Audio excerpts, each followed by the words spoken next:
little library. I have close to 400 books. And as I'm leaving, I came in here, I'm already taking about 3 or 4 books with me because, reading is a university for its own.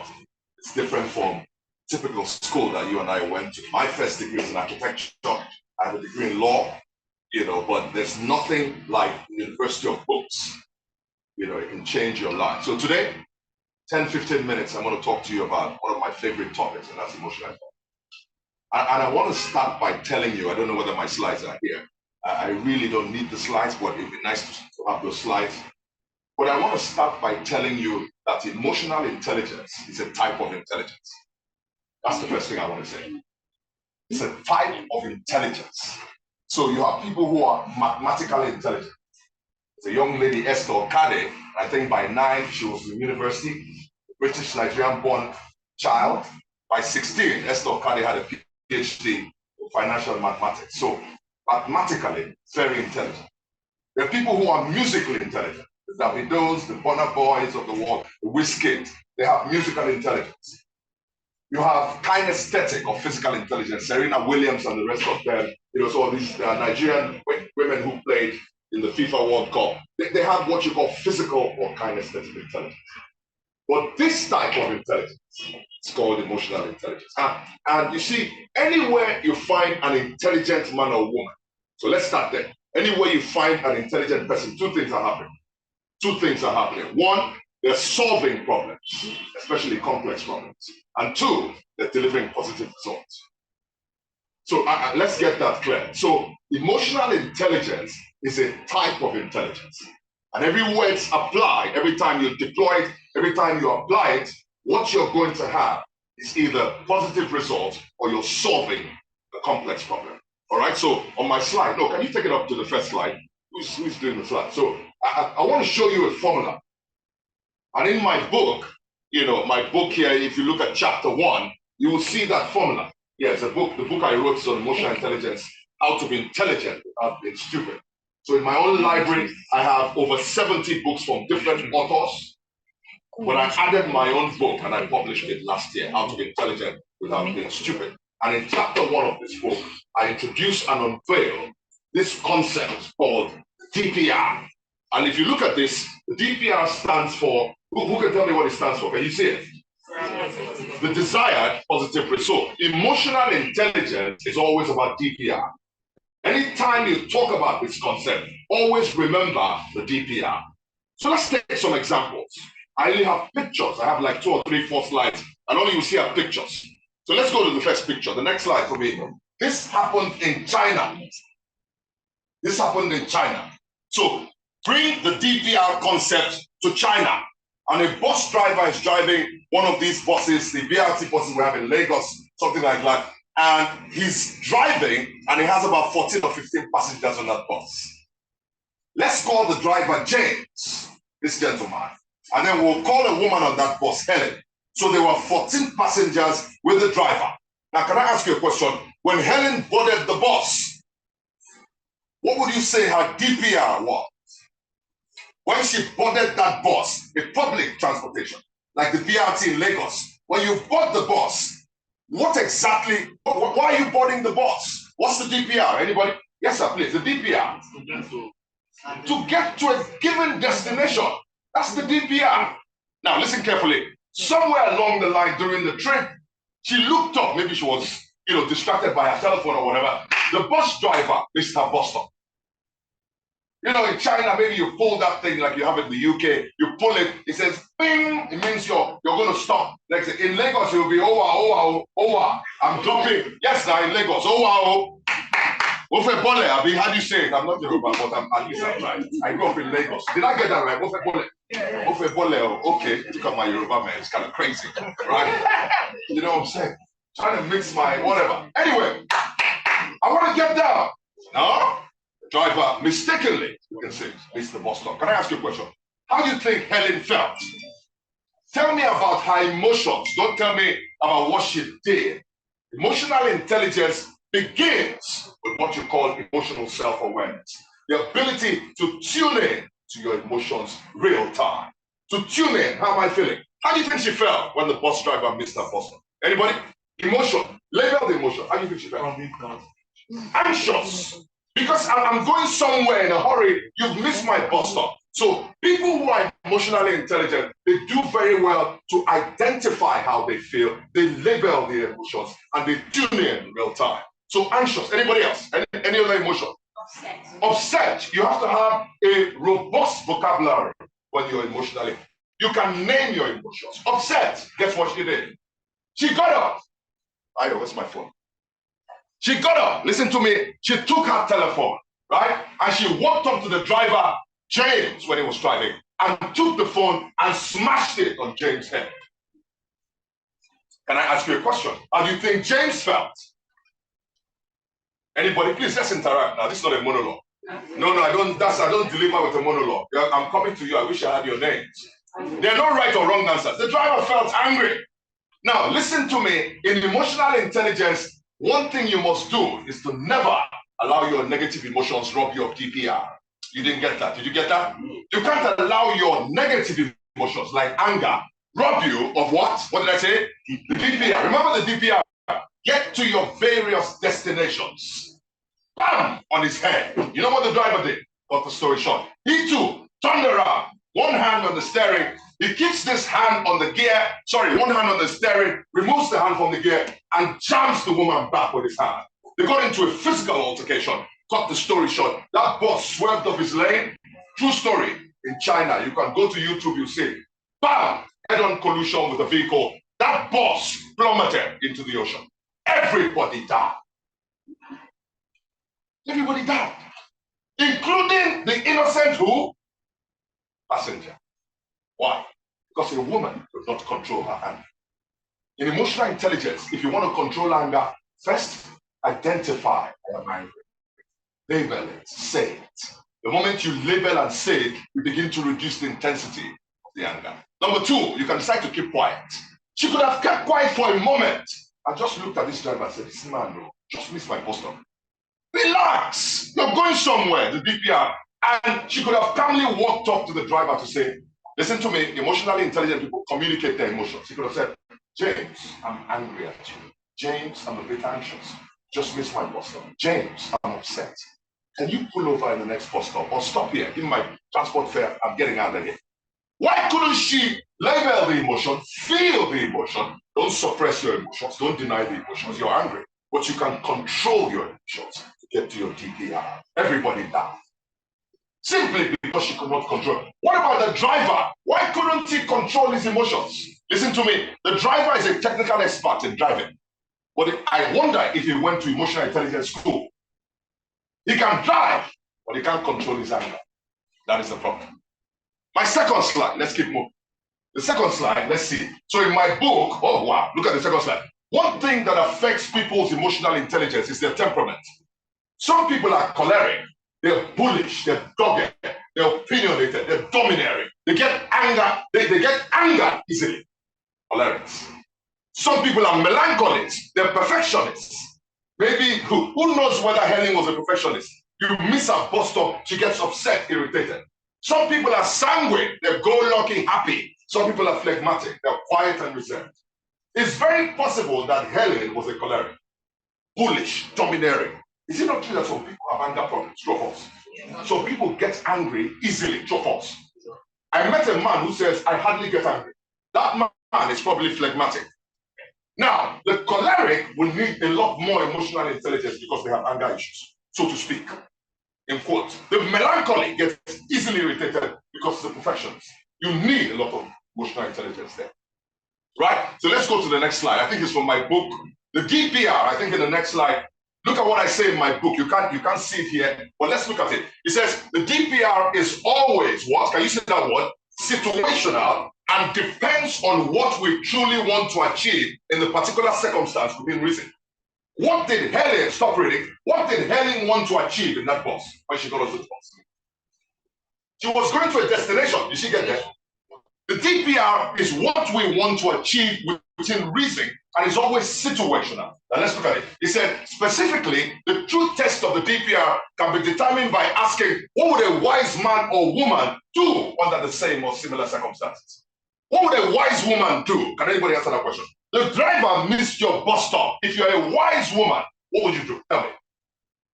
We have a lot of wise women.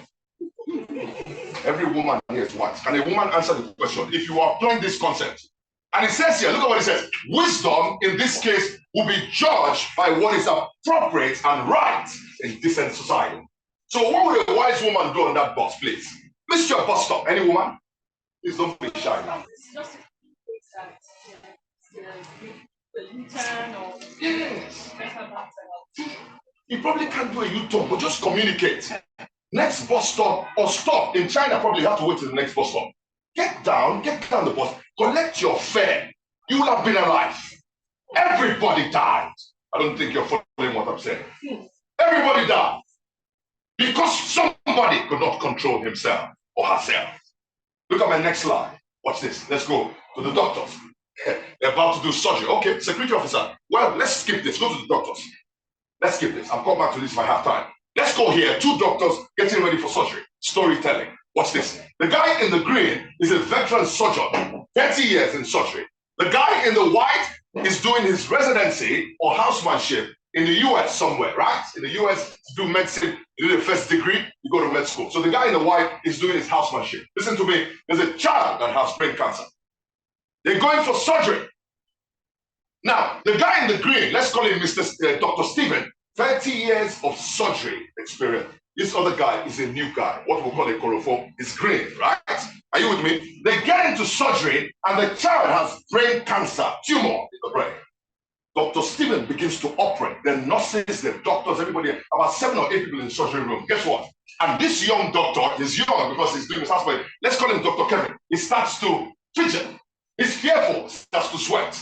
A drop of sweat leaves his forehead and drops into the surgical set. You didn't hear me. It drops into the child's brain. Listen to me carefully. If you were Dr. Stephen, 30 years of surgery, listen, and you label the emotion, how would you feel? That's where emotional intelligence starts. We call it emotional self-awareness. What did I call it? Emotional self-awareness. Self, are you aware about how you're feeling now? If you can't identify your emotions real time, you're not an emotionally intelligent person. If a doctor doesn't diagnose typhoid, he may treat malaria. You need to know what you're feeling so that 2 things will happen. 1, you determine the root cause of that emotion. And 2, you talk about how to regulate it. So the doctor, how do you think Dr. Stephen felt when the drop of sweat entered that child's brain? Anybody? Please, feel free now. Feel free. Afraid. Fear. Listen to me. Once you identify the emotion, 2 questions follow. What's the root cause of the fear? Why is he afraid? Why was he afraid? Why? Yes, the child can die. The child can die. Listen to me. Emotionally intelligent people, intelligent says, I always evaluate consequences. I always analyze potential consequences. If Helen had analyzed potential consequence, she wouldn't have banged this thing on the guy's head. Yes. Yeah, fear. This child may die. Or more importantly, how do I regulate fear? You know what he did? I don't have time. Watch this. He took a breath. Breathe in, breathe out. Listen to me. As a leader, is there any leader here? Raise your hand. You manage anybody? Raise your hand. A leader. Listen to me. Your emotions are contagious. What did I say? Your emotions are infectious. You begin to demonstrate fear. Everybody around you, not fear. Guess what? He did not say a word. Just breathe in and out. Nobody knew he was fearful. And then he said to Dr. Kevin, listen, he says, Dr. Kevin, I can see you're fidgeting. Must be a bit nervous. Why don't you step out of the surgery room, clean up, take a break, come back in 10 minutes. Listen to me. Dr. Stephen continued that surgery. Why? What was his DPR? The DPR is situational, and you must, it's about a positive result. What was the DPR? To save the child. If he had panicked, the nurses, everybody would freak out. That child. Guess what? Surgery continued successfully. Child is alive today. Are you following what I'm saying? So we've looked at anger, we've looked at empathy. This Dr. Stephen controlled his fear, but also demonstrated compassion and empathy for the young doctor. Leaders are empathetic, leaders are compassionate, And a part of emotional intelligence is not just about recognizing how you feel and managing it. It's also about tuning in to other people's emotions, relating to them properly, and communicating effectively so that you can get to the DPR. Are you with me so far? Can I move on? People seem to. Okay, let me stop. No, let me stop. Can somebody tell me, what have you picked up in this session? Let's stop. I'm talking too much. You don't talk much when you're talking to people. Let them talk. Yes, ma'am. Tell me your name. Okay, what have you picked up today? Anything, doesn't matter. Emotional intelligence starts with self-awareness and self-regulation. Self-awareness, emotional self-awareness, which is about tuning into your emotions, labeling, giving it a name, understanding the root cause, then understanding how do I regulate this emotion, because I need to get to the land of yeah. Anybody else? What have you learned today? What has, yes sir, please, what have you learned? Emotions are contagious. They're infectious. You shout, you come, you had a bad day at home, not you, you fought with your wife, God forbid, you come into work or your Lagos traffic, and you bring that mood swing, you bring negative emotions into this place. It's going to affect everybody around you. Are you following me so far? Let's continue. Two men. Go back to the security officer. Emotional intelligence is not just about anger management or even showing empathy. It's much more than that. Listen to me very carefully. One day, I went to see an ED in one of the Nigerian banks. That ED is the MD of that bank today, my good friend. When my driver and I pulled up to the headquarters to see the ED, there was a security officer who welcomed us at the headquarters gate parking lot. My gosh, this guy was dressed immaculately. His white shirt was snow like mine. His shoes polished. His pants catered. His shoes, polished. Not the one your shoe be looking up to heaven. No, not that one. The best shoe was polished. Are you with me so far? The guy said to me, "Good morning, sir. How may I serve you?" He had so much fervor, so much passion, so much zeal. I was wondering, is this a security officer? The guy said, "Come." He ran ahead of me with my driver. He packed us fast. He turned around, came and opened the door for me. I said, "Young man, please come. Are you a security officer?" He said, "I am, but I'm also a university graduate. I graduated from a university here in Lagos with a degree in business admin. Because I couldn't find a job, I took security man's job to make ends meet. I have a wife and a young daughter." Wow, I was impressed. I went up to see my friend, the ED. ED, we hugged. "How you doing now, my brother?" I said, "You shall be say a college graduate, they go parking lot." He said, "No. Excuse my brother." On the spot, the executive director of Nigeria's bank summoned the young man. Before he came up, I left. A week later, I came to conclude my business dealings with my friend the ED, now the MD. Guess who welcomed me on the 13th floor? "Money, sir." I said, "What are you doing here? It's afternoon. What is money?" "Everything is money for you." He says military language. He says military language. "Everything is money." I said, "What are you doing here?" He said, "Okay, overnight." What? Overnight, I was lifted from a lowly place and made the executive assistant to the ED. That ED is the MD today. Listen to me. Emotional intelligence is not just about anger. There was no anger. It's not about just empathy. Emotional intelligence is also the ability to use your emotions positively to drive performance. To use your emotions positively to drive productivity and effectiveness. It's not about DPR. Desired positive result. Listen to me. The guy could have been depressed, true or false. You didn't talk to me now, true or false. He could have been sad, disappointed, disdained, disgruntled with life. He could have been suicidal. Yes. But guess what? He marshaled, cultivated, he called upon someone, emotion of passion and enthusiasm. I said, "Listen to me, even though I don't like to be a security man, I can have a passion for excellence wherever I am." Do you know that you can have a passion for excellence for the sake of excellence? You may not like your current job, but what if you develop a passion, an emotion, and intelligently use that passion, emotional intelligence, to drive DPR? You didn't get that. Did you get that? You know, as a lawyer in the US, I practiced law for many years, lived in California for 22 years. Law is not my calling. Barrister, solicitor, attorney at law, California for many years, practiced, represented clients like the city of Los Angeles, AT&T, Pac Bell, GM. These were Fortune 50 companies in the US. As a lawyer, I hated writing. I love to talk, so put me before the judge. Today, in the California Appellate Court, by the grace of God, 100% victory. Check my record. However, I didn't like to write. I still don't like to write. It took me 5 years to write this book. You didn't hear me. How many years? 5 years. I don't like writing, but guess what? In the law firm, I settled down. I don't like writing, but I cultivated a passion for, not for writing, but a passion for excellence in writing. There's a big difference. It simply means that every day of my life, when I come to a motion for summary judgment, when I come for a legal document, legal brief, I bring a love for excellence without writing. Not a love for excellence, not for love of writing. I don't like writing. But anytime I settle down to write, there must be excellence there. You know, back in the day, I went to FGC Odobolu, 1983 class. When we entered the restroom, to use restroom, before I leave, I say, Chike was here. You need to leave your mark on this planet before you leave this planet. Don't leave this planet yet. You must leave your mark. You must leave a legacy of excellence. Are you with me?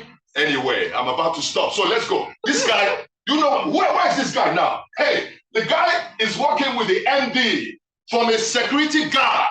You didn't hear me. Yeah. A security guard earning how much? How much do you think was earning? Security guard, how much? 30,000, 40,000, 50,000. With first subsidy removal now, maybe 80,000, 100,000. Who knows? Okay, let's go to the next slide as I close. Let's close, right? Because we have questions. Right? Look at this. Let's stop here. I can stop here. Listen to me. A lot of people are stressed out today in Nigeria. There are issues. People are depressed. A psychologist says that every time you come to work, 3 out of 5 people in that workplace can be dealing with depression. You won't know. Yes, inflation, everything. People are stressed out. A part of emotional intelligence is not about anger management. It's not about empathy. It's not about passion. It's about picking yourself up when you're down. What do I mean?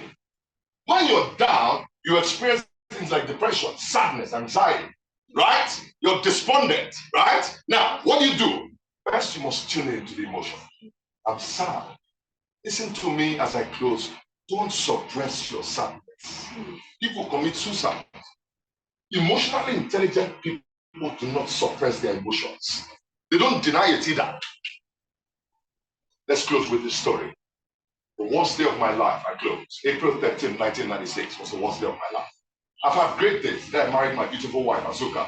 It's one of the best days of my life. The day I passed the California bar exam was the best day of my life. But the worst day of my life is April 13, 1996. It was a Saturday. I was just coming back to my apartment. As I walked into the apartment, my mother, Teresa Onyia, was on the floor crying. My auntie, Auntie Molly, on the floor crying. My other auntie said, take the phone. I took the phone. Cut the story short. It was the coroner's office in Atlanta, Georgia. It says, your brother Ikenna has been in an accident. Ikenna was 24. He was killed on the spot by a white boy who had been smoking marijuana and drinking all night.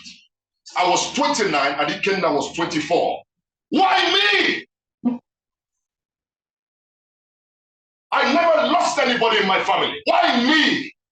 Well, guess what? In all the grief and pain, listen to me, I've been able to pick myself up. Not just pick myself up. I started a school of resilience named after Ikenna.